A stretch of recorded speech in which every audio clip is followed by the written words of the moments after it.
How's it going, everyone? My name is Derek Afasi. I'm the owner of Afasi Financial Group and RetireSharp.com. Today's topic I want to discuss with you thrift savings plan retirement for dummies. And I don't wish to offend anybody, with this title. I just want this video to be meant for that individual that says, okay, I think I have something known as a thrift savings plan. I'm a federal employee and I want to find out strategies that work most effective if I'm trying to accumulate my monies, and then also more importantly, when it comes time for retirement, how to take monies from this TSP so that I could accomplish my specific retirement goal successfully. Now, a thrift savings plan is very similar to the most common type of retirement plan offered to private employees, which is known as a 401k. So the difference between a TSP and a 401k is a thrift savings plan is offered to federal employees, a 401k is offered to private employees. So these are private institutions.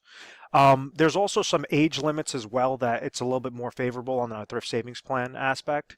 But ultimately, what are both of these trying to accomplish? And what it's trying to accomplish is allowing an individual that's working for a specific company or entity to take a portion of their salary and place it into a type of retirement bucket, something that's going to grow for your retirement years that an individual is able to leverage for their retirement years. So if an individual is getting paid a salary of, let's say, $100,000, and they're offered a thrift savings plan because they're a federal employee, and they say, okay, I want to put 5% of my salary into my thrift savings plan, well, that shows that this individual is placing $5,000 into that plan for the year. So that's not necessarily the only thing that grows this bucket. Yes, the contributions, if you're making consistent contributions, that's going to grow that bucket. But the caveat to this is also the percentage rate that's going to come back that could add compound interest to this bucket as well. And what I mean by this is you're going to have different options. You're going to have, about 5 to 20 different options. With this thrift savings plan, they're going to be tied to some sort of passive strategy, some sort of passive mutual funds or fixed accounts that you could allocate your monies towards. So like if somebody goes and they're putting in $5,000 a year and they have them invested all within the G fund that's paying a fixed percentage rate, well then they understand that they're going to always receive a gain within this bucket. It's going to be the contributions are going to grow this bucket, that fixed percentage rate are going to grow this bucket, so that bucket's going to grow larger and larger and larger throughout the end of the year, throughout the end of the day, throughout the end of the year. The problem with this is the G fund is paying such low interest rates. So therefore, individuals start to say, well, I've heard great things about the stock market. Let me go and invest it into, my other funding options, in between my 5 to 20 different options available to me. I'm going to go and invest my monies into something known as the C fund, which are going to be more of common type stocks. So it's going to be primarily equity-based mutual funds. So let's say if an individual ties their savings plan to a more aggressive equity-based type strategy, and the market does well, they're going to receive a positive interest credit to their thrift savings plan. So their bucket's going to grow by the contributions that the individuals is making, and then plus whatever this interest credit comes back at. So we understand if someone's placing dollars into that bucket and they're in a fixed type account like the G fund, well then whatever they're placing in there is going to grow that bucket because this percentage rate is always going to be a positive fixed percentage rate. The problem that lies with throwing it all within those fixed type contracts or that fixed type allocation is you could run the risk of inflationary risk.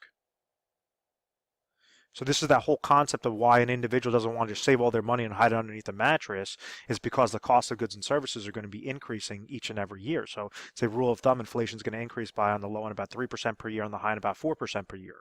And inflation is tricky because you could have some years where inflation is not there. You don't see an increase in the cost of goods and services, and then all of a sudden you see a large uptick out of nowhere.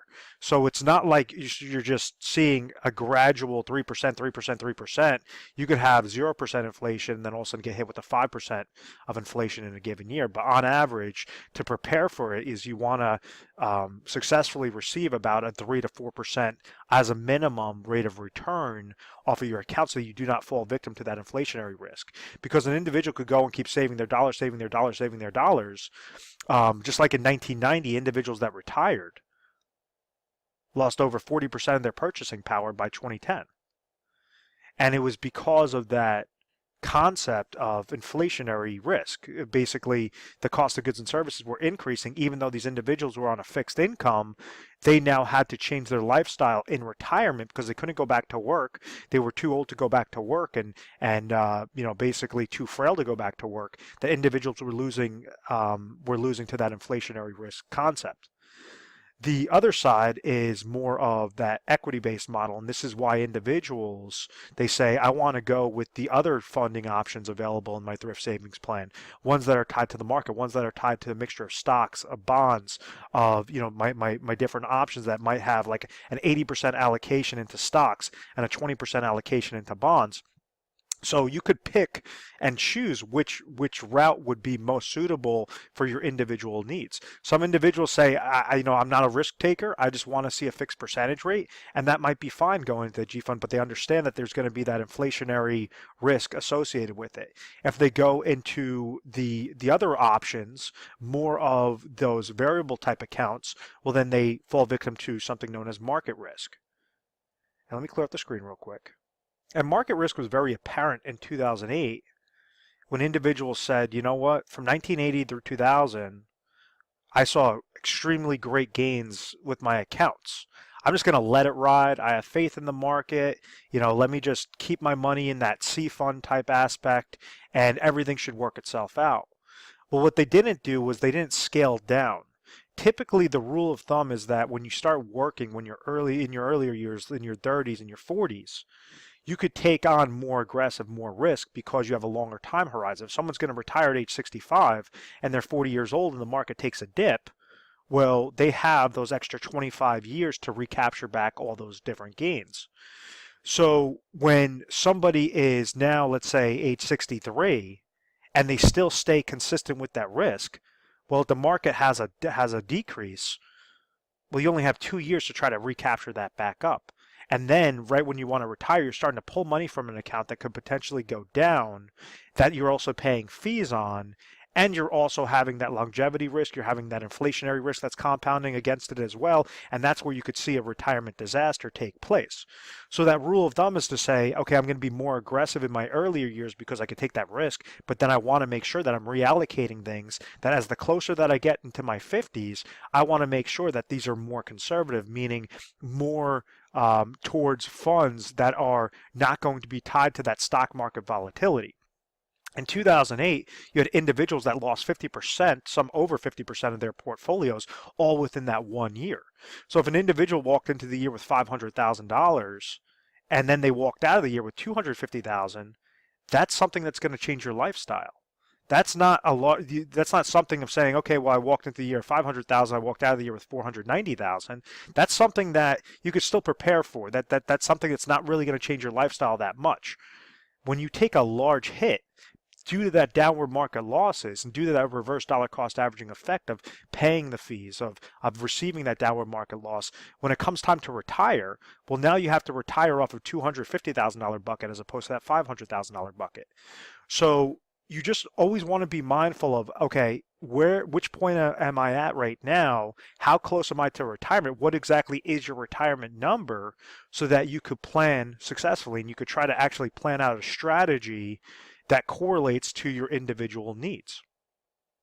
So a very common example that occurs is, let's say an individual is currently age 60 and they're still working for that federal agency, and they say, okay, I know for sure that I want to retire at age 65. I want to stop working at age 65.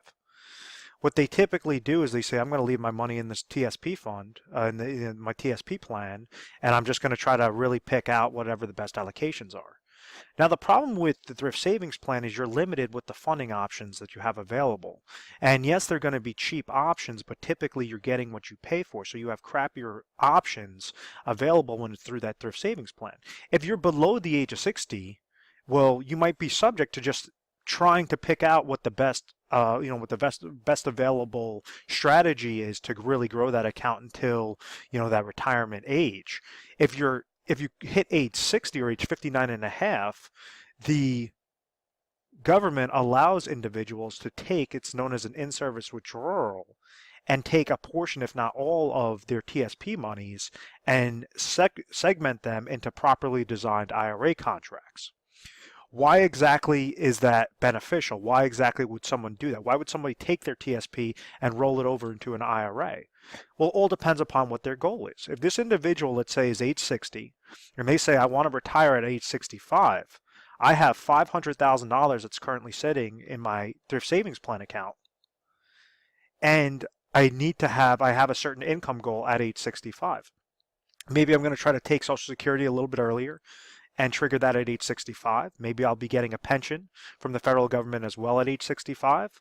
And then I want to make sure that I'm siphoning out the correct dollar amount from my thrift savings plan that will correlate exactly to whatever that gap is. So the number one goal to plan for is your income. If you have that ideal retirement age at 65, and let's say with this scenario, this person has no other retirement savings. They have just some money into, savings account, checking account, but basically as a retirement plan goes, they have this $500,000 in their savings plan. What happens is, let's say after doing a budgeting analysis, they understand that their expenses currently are, let's just say that they're sitting at 60 grand, but in retirement, these expenses at age 65, some are going to be reduced and it's going to be right around $50,000. Let's say at age 65, this individual is going to be receiving Social Security income of $30,000, and then they're also going to be receiving pension income, as a hypothetical example, of $10,000. What this tells us is that at age 65, their goal is $50,000 of income that they need to suffice. This tells us that they already receive guaranteed income sources of $40,000. So what is there a gap of? $10,000. So what a person can do at age 65, because they've hit that age, that basically that the age requirement, that qualification that allows them to take a portion of their thrift savings plan, they could go and roll that over into a specifically designed IRA contract that will produce them with a 5-year deferral, produce them guaranteed lifetime income. And they could use that through leveraging insurance companies through the form of their annuities, in particular their hybrid annuity contract, which allows them to receive guaranteed lifetime income based upon the claims paying ability of the insurance company, and God forbid if something happens to them and they passed away, whatever's remaining in the account value would go to the beneficiaries. So in this really quick example, let's say I have this $500,000, it's only going to be a requirement of $150,000 to place into a specifically designed IRA annuity contract for a 5-year deferral that will produce them $10,000 of income. So this tells us that we didn't just let it ride. We didn't just leave it within those TSP funds and have it fall victim to that reverse dollar cost averaging effect. What you did was you set up a systematic strategy that says 150,000, I'm segmenting that into a contract today to receive that income, that guaranteed $10,000 of income at my age 65. So that day that I hit age 65, this is when I want to call it quits. I'm going to trigger my Social Security income. I'm going to trigger my pension income, and then you could trigger your annuity income. Out of this 150,000, let's say this person is, just for really easy math purposes, let's say that they only live for 2 years, and God forbid they come down with an ailment, they pass away at age 67, and there's nothing happening with their accounts, that they just drew down 10,000, so now you have $100,000 sitting into that IRA annuity contract. Because we're using a hybrid annuity, we're using something known as an income rider, this 130,000 would still be left over to the beneficiaries. So what we're doing is we're scaling down. We're saying, what is the smallest amount of dollars out of this lump sum that we could place into a specifically designed income producing vehicle that will be tacked onto that individual's life. So something that will correlate exactly to that individual's life, that says that till age 60, they're going to trigger at age 65. If this person lives to 120 years old, that income's still going to still come to them. If this person passes away before their break-even point, whatever's remaining in their account value would go to the beneficiaries. So that's what correlates to that income, that income phase. And what do we do? On this concept, that really easy fix, now we have $350,000 left over in the thrift savings plan that we did not touch. So we only utilize the smallest amount of dollars and only as much as necessary to accomplish that income goal. That's important because you have a lot of advisors out there. What they try to do is take the full 500 and they say, hey, yeah, this is going to give you $10,000, but if you took 500,000 and put it into an annuity, that's going to be giving you an extra $30,000, an extra $35,000. And if your goal does not correlate to that extra $35,000 income need, yes, it will give you more income, but you don't want to just throw all your money into an annuity. You only want to leverage the correct portion into that specifically designed IRA annuity contract. So we have the number one goal is the income sources. We had 500,000, and we said it's going to be a requirement, and this is all hypothetical, 150,000 that's going to produce them the $10,000 of income. They're receiving 30,000 in Social Security, 10,000 in pension income, 10,000 in the IRA annuity income. And the reason why it has to be in an IRA is because the thrift savings plan is something known as pre-tax. So this is monies that you never paid tax on. So when you go and you do the rollover, it's going from a thrift savings plan, which is a qualified retirement account, to a traditional IRA, which is another qualified retirement account. So when you do that rollover, it's not like you're paying taxes on that 150 and then it's going into the IRA. What you're doing is you're just rolling over. It's a type of transfer from a qualified to a qualified, so that each time that you're taking out that $10,000, that's when you're going to have to pay tax on. These are monies. There's no way to get around that tax. Uncle Sam needs his money any which way. It's just you want to make sure that you're doing it effectively. Some mistakes that we see is an individual says, oh, it's going to be 150,000. Let me just go and take that money, throw it into my checking account, and then I'll write a check to the insurance company. And that is, you're entirely shooting yourself in the foot, because that individual has to therefore pay taxes of 150 grand all within that one shot. When you do a rollover, what you're doing is you're keeping it within the qualifications, the qualified to qualified type accounts. The second aspect of making sure that you are planning for your retirement, you're at least having confidence in retirement, is planning for an emergency fund. So rule of thumb is that an individual is supposed to keep about 6 to 12 months of their expenses in savings into something that's liquid, meaning something that they could easily access.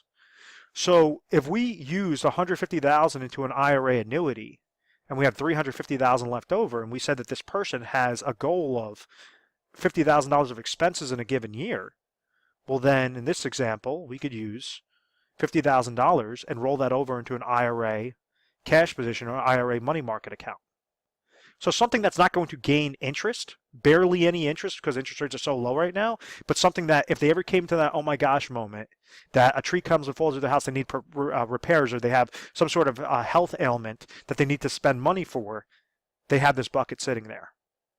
So what do? We now used 200,000 out of that 500,000. We preserved those monies at that age 60. We didn't wait till age 65 to therefore figure it out. What we said is we're going to leverage our age right now. We're going to leverage what are the best deferred contracts right now and make sure that we're scaling it across appropriately. 150,000 went to the IRA annuity. $50,000 went to the IRA money market account. So now what do we have? We have $300,000 left over. And this is where inflationary protection comes in. And you could tackle this in two different aspects. You could use this where individuals could leverage like annuity laddering strategies where they're taking micro portions of that 300,000, and what they're doing is they're scaling it up and they're saying, okay, well, my expenses for at age 65, maybe $40,000 are going to be fixed expenses and $10,000 are going to be inflationary type expenses. What we're going to do is every few years, maybe this goal has to be increased to $53,000 at age 67, and then by age 70 there's going to be $55,000 of an income goal. You could either tackle this by making sure that you're setting up laddering strategies off of annuity contracts, or you could set up your monies to be more on a tactical type approach. Rather than letting it ride with the limited funding options, with those very inexpensive, cheap funding options through the thrift savings plan, an individual could utilize the $300,000 and place it into tactical money management to make sure that they are correlating exactly to their goal. They're trying to have good market gains when the market goes up, but they're making sure that they're protecting their nest egg if the market goes down. So rather than take that guess and say, okay, I'm just going to let it ride with the market, what a tactical type approach does is it allows somebody to have monitoring on their accounts every day and place them with the best possible mutual funds, ETFs, stocks, bonds. So instead of those 5 to 20 different options through the thrift savings plan, what they do is they roll over that remaining 300,000 into what correlates to their risk tolerance, and now you have thousands of different options available to them that's going to correlate to what the best recommendations are to say, okay, if we see certain indicators, certain economic indicators, we see certain indicators in the market, we're going to make sure to scale down your monies. If let's say we're seeing that the waters are clear, well, then we're going to be more aggressive because all of our indicators are showing that, it makes more sense to leave your dollars into a higher aggressive type strategy. So it's more of you're taking a tactical hands-on approach, or that's what the advisor would be doing, rather than just saying, oh, well, let it ride. Yep, it's in the market does well, great. If the market does poor, oh, well. You want to just make sure that it's more on a systematic strategy. What happens with the thrift savings plan is more on a passive type approach, where you're limited on how much growth potential you could place your dollars into unless you're truly monitoring that account yourself, and you're reading up and you're learning all these different aspects of what's going on with the market and how to read market trends and different things like that.